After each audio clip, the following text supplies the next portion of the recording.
and they're making a movie about him and projecting him as the leader. And if you read his book and see the movie that's coming out, it'll make you hate Elijah Muhammad and the Muslims. Mainly, this is done to turn the black people against the real leader. And I like to say that this is the way white people rule. This is your history, divide and conquer. See, the first whites, your fathers, when they came over, they co-chiefs that running bulls stole his horses. Then after they got through fighting, and they came in and took over. And whites have always put one against another. And now they have a dead man who was nothing but and he admitted himself, Malcolm, was a tramp, had white women selling the body for him. He was nothing until the Honorable Elijah Muhammad made him great. Made him great. Taught him, even his name, X, come from Elijah. He gave him his name. The Honorable Elijah Muhammad was an established leader before he was born. Now you seem to try to make it look like he was a leader and he was powerful. Everything I have, let me say one thing. I barely got out of school. I got out of school mainly because I was a champion. I actually didn't pass. I won't name the teachers that put me through. But you are a wise man. You're an intelligent man.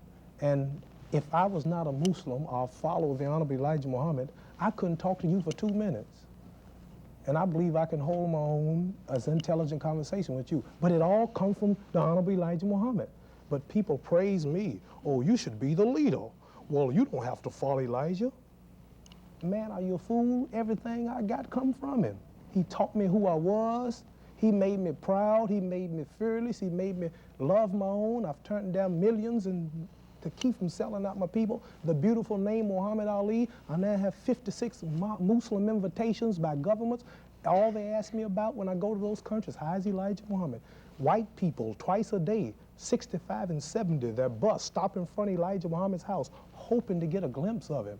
And you cannot destroy me like you have other big ministers of his in the past by telling us, oh, you speak good, you should be the leader. See, this is to get me thinking that I'm smart. And as soon as I leave Elijah, you can get me. But as long as I stay with Honorable Elijah Muhammad, I'm safe. And if Malcolm X has stayed with the man that made him great, taught him everything he knew, today he's been big, big, big. But as soon as, in other words, how can I come to your son and say you are wrong for spanking him when you fed him, you clothed him, you gave him his name, you birthed him in the world? Who am I to come in and be the judge and say, why did you spank that boy? You taught him, you have a right to spank him. And Malcolm X did some things. He said something about Kennedy that he shouldn't have said. 130 whites died tragically on a jet. He praised it. And Honorable Elijah Muhammad is not the kind of man to ordain it. So he had to spank him. And after you white people had told him how good he talked, he should be the leader, he couldn't take the spanking. He had to run out and start him a movement, and that's when you destroyed him. You understand? See, so I would say whites destroyed Malcolm X. I understand what you say. I understand what you say, and I don't doubt either the sincerity or the eloquence of your tribute to Elijah Muhammad, but I do think that assuming that we are prepared to question the divinity of Elijah Muhammad, then one has to assume that somebody like Malcolm X, when he turned against him, might have been doing so for honest, sincere reasons. That is to say, he might have thought, well, I've been following this man for a number of years, but all of a sudden, I have reached a level of understanding which permits me to see that he's pretty human after all, and that beyond a certain point, he doesn't have anything to teach me. He should have always known that he was human, and not having nothing to teach him. Some people treat him as though he were divine, you know. Yeah, well, the way they did Father Divine would be another now, example. And we don't talk about dead people. They're dead and they're gone. Who's dead? Malcolm X is dead. Oh, yes. And we follow Honorable Elijah Muhammad, who is the boss. And we'd rather not to stay here on the show and waste a lot of time arguing about a dead black man when whites are our common enemies.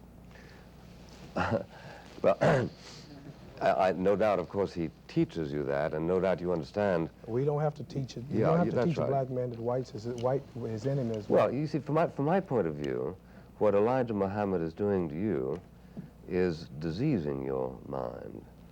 You sit and tell me that we white people like to divide and conquer. You do. I grew up as a white child. I heard much more talk against Democrats than I did against black people.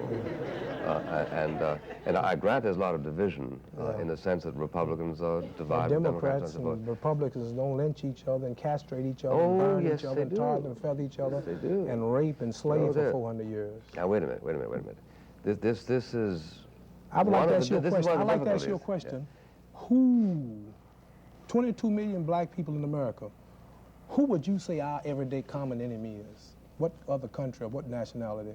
I mean, you know, you have the nerve to be on a TV show like this and look at me like I'm wrong for saying Elijah Muhammad is poisoning you by telling you that we're your enemies. And I feel it and see it every day. And every black man watching this show know you are enemies. And you have the nerve to stand up here and say Elijah Muhammad is poisoning my mind. He cannot teach us that you are enemy. You taught us, and your people daily. Martin Luther King is bumped off unjustly. Adam Clayton Powers bumped off unjustly. They took my title unjustly. They killed Megas Ever unjustly. All the integrators who love white folks was unjustly kicked out of Washington. They've been deprived of education and poverty throughout the country. They just came back from Vietnam, 12 boys in Chicago, and they sat on the television and they told how white soldiers are teaching Viet Congs to hate them. They fly rebel communist flags, and they doing everything that they can to them right there in Vietnam. Now you're going to tell me that Elijah Muhammad and trying to make the public think that he's poisoning me by teaching us the truth. If here's his latest newspaper. Now, wait a minute. Here's his latest, don't hold it there. Here's his latest newspaper,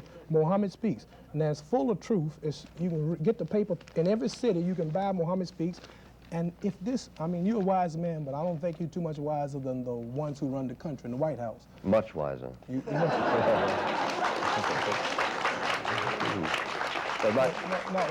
no.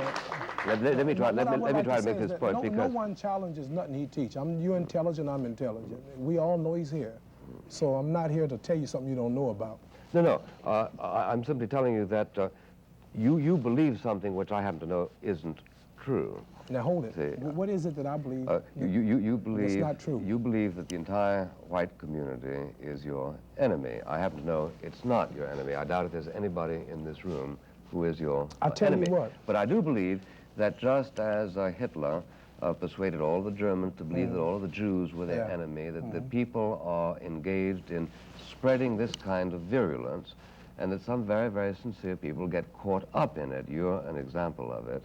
And under the circumstances, you end up doing a disservice to the Would you say cause that you Martin really Luther want to King? serve. Would you say Martin Luther King doing a disservice? What is the relevance he of that doing a remark? disservice? Just whether you went to school or not, explain No, to me the relevance of that remark. I'm asking you the question. You said I'm doing a dis. You mean who's because doing, he was is killed by a white man? No, and So I'm why not say talking- Malcolm X was killed by a black I'm man? not talking So about what? that. So what else is new? No, you're getting upset. I'm not talking about that. Well, All I asked you was Elijah Muhammad is doing a disservice or whatever it is that he's doing. Yeah. Well, At one level he's doing it. what's the level? At the level of trying to persuade people that all white people are the same All right. and despise Negro people. All right, now number one. At the level in which he urges you look to at some of- self-pride, the let's rest look- of it he's let's doing you a look- great service. Let's look at some of the things he's doing. Excuse me 1 second, be right with you. Go ahead, Mr. Ali, excuse me. You say one thing that he's doing that's not so good, Yeah. trying to persuade black people that all white people are no good That's and our correct. enemies. Yeah. You have about 180 million whites in America. And Madison Square Garden holds about how many people? You know better than that. About how many? About 20,000. Something like that, yeah. If you could, which is impossible, fill up Madison Square Garden with white liberals who will die for blacks. Color means nothing, and will give up the whole system and their own people and their richness. I mean, just all out, color means nothing. If you could get 20,000, which is impossible to fill. I don't say But if color we- does mean No, nothing. if we had an arena with, if we had an arena with 10 million people in it, of whites, all you say really good and mean right. If you had 10 million, you have 170 million to rule them out. So what I'm trying to say, I see a white man die in a riot. He didn't want to die, or in a demonstration for blacks. America's in Vietnam dropping bombs now.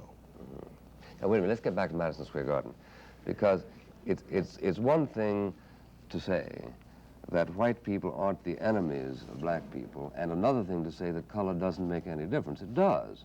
So does race, so does religion. For instance, the Italians and the Irish in New York get along pretty well.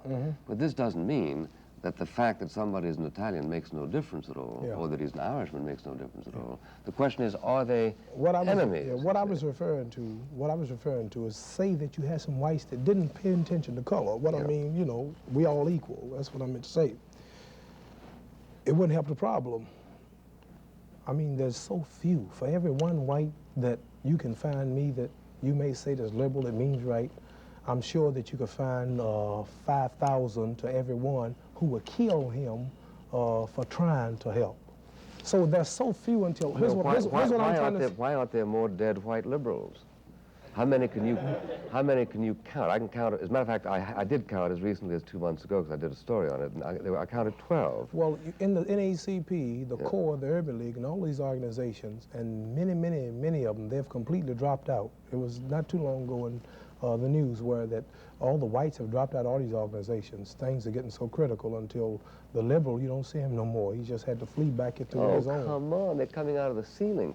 They're all over the place. They're right here. You'll meet them in just a moment. Very articulate liberals. Look, try to understand me. That do you accept as a matter of faith that Elijah Muhammad can't deceive you? Do what? Do you take it as a matter of faith that he cannot deceive you? I imagine he can deceive anybody if he wants to. Well, now, is it conceivable that he would want to deceive you? For what by reason? Suggesting that people feel about you the way, in fact, they don't? Well, for the reason because... Well, he's not deceiving us about white people. Well, some people, of course, insist that he is, including Malcolm X. No, sir, not about white people. Yeah. I know he's right. Everything he say about white people is right. Even when he say you the devil. And that's correct, too. Yes, sir. All the way. How did the devil make out so well? Make out so well how? Dominates the United States. Oh, the Bible predicted that the devil would rule Earth for 6,000 years. Now it's How over. far into those 6,000 years are we? Exactly, I don't know. If you want to know, about halfway. If you really wanted to know, if you really wanted to know about Islam, and I'm just a student, the Honorable Elijah Muhammad is the man who could really go deep into this, you know.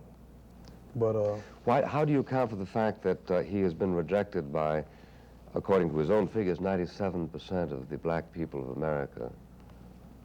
Well, how do you account for the fact that none of the prominent, with the exception of you, none of the prominent black leaders of America are subscribers to Elijah Muhammad? Subscribers to what now? What? To his religion or to his movement? Not even James Baldwin, who heard it. I would say this to you. Everything that black people are doing today come from Honorable Elijah Muhammad. They're having school problems. We want black schools. We want black teachers. This is his program. Being natural. They are black now. They don't want to be called Negroes. This comes out of Elijah Muhammad. Does that really make any difference? Hold it. At the latest Black Power conference, all of the black leaders got together and said, we want separate states from whites. This is stolen from Honorable Elijah Muhammad. They want their own schools. They want their own businesses, supermarkets. They're now talking about... If you say they stole it from him, suppose I say he stole it from the communists. Hold it. They were preaching this in the early 30s, the Black Belt. Hold it. What I'm trying to say is that everything that our people are doing today, every leader that you can bring up from Ron Karing of the Black Panthers, Eldridge Cleaver, Malcolm X, Stokely Carmichael, Rap Brown, people such as myself in the struggle, everybody you can name talking black or preaching anything black, they are ex-Muslims. They heard it from, when you say why they don't follow him, they'll follow him and don't know it, but they haven't yet accepted him religiously. Now, if you say that there is a correspondence between what he preaches and what other black leaders preach, the answer is yes, that's true. The question is, what is the significance of that correspondence? There's a correspondence between what the Democratic Party wants and the Communist Party wants. It doesn't mean that one dominates the other. I understand. Does it? Your major question was, how come 97% rejects him? Yeah. Now, 97% of the people really don't know enough about him to really reject him or hate him. But they are so enticing by the wealth of America. For an example, I have a black friend. I could be a Muslim. I go for what you go for. I believe the white man's the devil, but not the woman. I got a pretty white girl.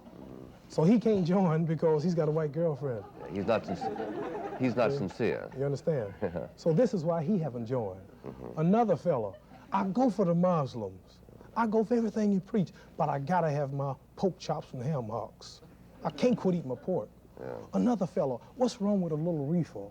You understand? To be a follower of the Honorable Elijah Muhammad, you have to completely abstain from alcohol, fornication, adultery, killing, stealing, lying. Gets tougher and tougher. Well, yes, same with, even in the days of Jesus, in the days of Moses, and everything that the Honorable Elijah Muhammad preaches in the way of living clean, Christianity preaches, but they just don't. You can be a Christian and commit adultery. You can drink, you can smoke, you can drink wine because Jesus drank it, and you can nightclub and party, but you can't. You can wear mini skirts and be followers of Jesus. Yeah. You understand, but not being a Muslim. So I would say that the people are not rejecting the Honorable Elijah Muhammad because they don't believe what he teaches. But it's but too they tough. Just, you're right. It's too tough. Well, it's not that it's too tough, but they just haven't looked into it enough to I think that's really a very good check point. it out. Right. I think that's a very good point. I think that there might be other reasons for rejecting him too, because as one somebody more said, thing I like to say. his religion is a curious mixture of Calvary and the OK Corral. One more thing I like to say. Fear of white people stops a lot. Now, I'm not naming the names, but many of your black people who come on your TV shows every week slip to our meetings, donates to them financially. Muhammad speaks is all in his house under his beds. Yeah. But when he sees you, that's a boss. He's just. I haven't run into any of those. Well, they're around. Give They're me their around. names and phone numbers. Many many of the black leaders slip in his back door. Civil rights leaders, but they don't want the press to know it. And fear keeps a lot of our people from coming to what the Honorable Elijah Muhammad's preaching. Now, that fear, as related to your own experience, gets us back to the first point, which is you believe that you were reclassified because you became a follower of Elijah Muhammad, right? Otherwise, you don't. I don't say that's totally all of it, but that's got mainly a lot to do with it.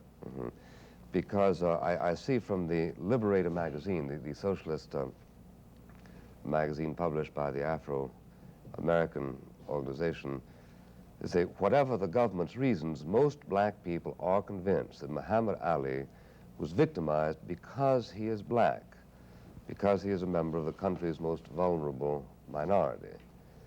Now, this magazine, which is sympathetic to you, didn't say because you were a Muslim, a follower of Elijah Muhammad. They said because you were black. I would say that whoever wrote that actually believed that this is the reason. Yeah, but you don't. You don't believe it. No. Not just because I'm black.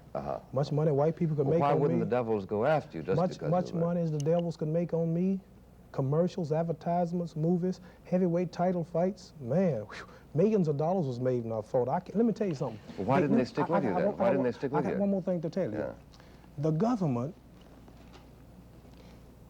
is so out to get me because of who I am, so that I can't donate to the works of Elijah Muhammad. Man, we take $1 and make $10,000 come from it. But you've written that Elijah Muhammad refused to take your money. Right. Let me say one thing to you. I owe him money, as a matter of fact, $100,000. Let me say one thing to you.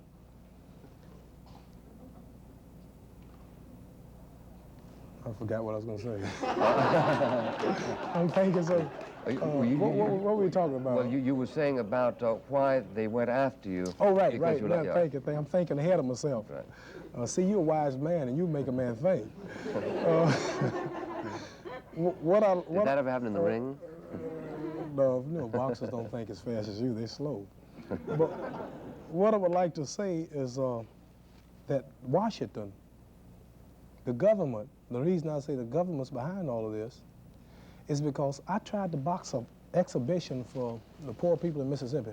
I could have donated at least a fight. I could donate at least $750,000. They came together, the boxing commissioners, they said, well, he probably could donate a couple of $100,000 to him, but that's just a drop in the bucket, as if to say. Who said that? The Commission of California, boxing commissioners, if to say Negroes are not worth a drop in the bucket. They weren't doing that for him. And the government had to call them because the commissioners were frightened, as if somebody from Washington had called them. Then we had another boxing match okayed in Columbus, Ohio. I'm just showing you why I know where it's coming from. Everybody had okayed it. The mayor's assistant, the governor's assistant, and then the commissioner gave me a license. Somebody forgot to ask the mayor about it, and he came back hollering, I don't want no draft dodger in here. Get him out, and like he had a speech written out, somebody told him. Then we said, we're not fighting in America until we go to jail and do some time or win the case. So we went to the Indian. A friend of mine said, I can get you. I'm not pushing the fights. I have various people, Negroes, who know you all good, figured that somebody can make a way for me to make a living here in America. Yeah. I said, it's impossible, it ain't gonna work. I'm a Muslim. I'm following the most hated man in the country, the most powerful. It's the only one telling the truth, and they don't know his works to spread and keeping me down, hoping they can stop his progress. So they said, oh man, they ain't that hard. Elijah Muhammad ain't nothing that powerful. Their government ain't worried about it. I said, Washington is not, the White House is not gonna let me fight. They went to the Indian reservation. 15 Indian chiefs all got together. Okayed the fight. On the reservation? Yeah, Zora Foley. Contracts have been signed. It got to Washington. Yeah. And the food supply or something was threatened. Government supplies was threatened if you let him fight. And the next day, no comment, but no fights off. Why can't you fight outside the country? Oh, they took my passport. They got that early. Well, I had about, I'll tell you why, I have about $3 million in Asian, African, and European exhibitions, not fights, just in the Muslim countries. They're dying to see me, so. Now, $3 million. The prosecuting attorney from Washington came to Houston, told the judge I was going to Japan for the first exhibition. Had about $500,000 pick up. They envied me making money. I didn't even need America. I was so popular outside the country until